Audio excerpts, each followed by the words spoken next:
Mambo vipi wapendwa wangu, naoza nyinyi wote ni wazima na mimi ni mzima. Basi kwa siku ya leo nawaletea mapishi ya kuku, na kuku yangu ndaipigia ndani ya air fryer. Na kisi mmeona nimesha tayarisha vitunguu vyangu, na mimi natumikisha vitunguu nyekundu, nyeupe na vitunguu sumu.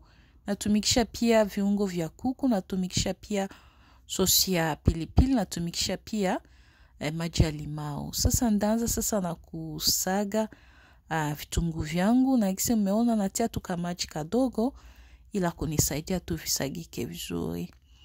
So nikishamaliza sasa kusaga vitunguu vyangu na vitia ndani ya sahani ila nichanganye viungo vyangu vyote. Na kisi sasa ndaongeza viungo vyangu vya kuku, na mtanisamee sikupima. So next time tapima. Na mimi natia sasa maji yangu ya limau, na usikupima, natia tu kiasi kidogo, kisha natia sosi yangu ya pilipili. Kisha sasa ndachanganya sasa viungo vyangu vyote mzuri. Basi nikishamaliza kuchanganya viungo vyangu vizuri, natoa sasa kuku yangu kama gisi mnaona pale, nisha isukula mzuri. Iko tayari, iko clean. Kisha sasa naichana ila viungo vyangu vingie mzuri kabisa ndani ya mnofu. Ndio maana naichana. Naichana mzuri. Basi ndani ya comment usisahau nawe kuniambia viungo gani unatumikisha kadri ya kupiga kuku, ila na mimi nivitumikishe next time.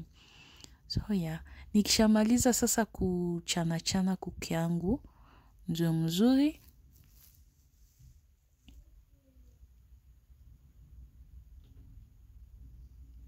Voilà guys, nikishamaliza sasa kuchana kuku yangu mzuri, sasa ndatia viungo vyangu sasa.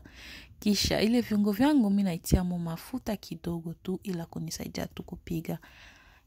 Kadogo tu. Kisha sasa nachanganya mzuri mafuta yangu na viungo vyangu. Kisha nikishamaliza changanya sasa mimi natia ndani ya kuku. Na nitajikaza kabisa, nda make sure inaingia kabisa fasi yote kabisa, ndani ya mfupa, ndani ya mnyofu yote. Viungo vinaingia. Basi nikishamaliza naacha kidogo, kisha ndakia sasa tia ndani ya air fryer. Niliacha sasa viungo vingie kidogo, kisha ndio nikatia ndani ya air fryer. Just for few minutes, hata 2 minutes, minute 2-3. Natia ndani ya air fryer sasa, kuku yangu iko tayari kuchomwa. Voilà guys.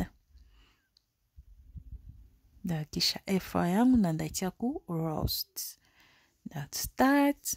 Voilà guys, na ndarudia shoni ndaacha dakika kidogo hivi ndio kuku yangu inafanana guys. Sasa ndageuza kuku yangu ila iivye pia na chini. Kisi mmeona haiyaivya chini. So that's why mimi naigeuza. Ndaiacha tena. Meona hayaivya ndani, ndaiacha tena iivye tena, ndarudia tena kuiangalia. So guys.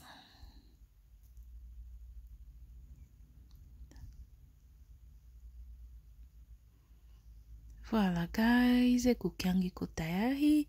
Asante basi sana kwa kuangalia video. Usisahau kulike, usisahau kusubscribe kama bado ya subscribe, usisahau kushare video ila wengine wafaidike. Tutaonana mu video nyingine. Bye.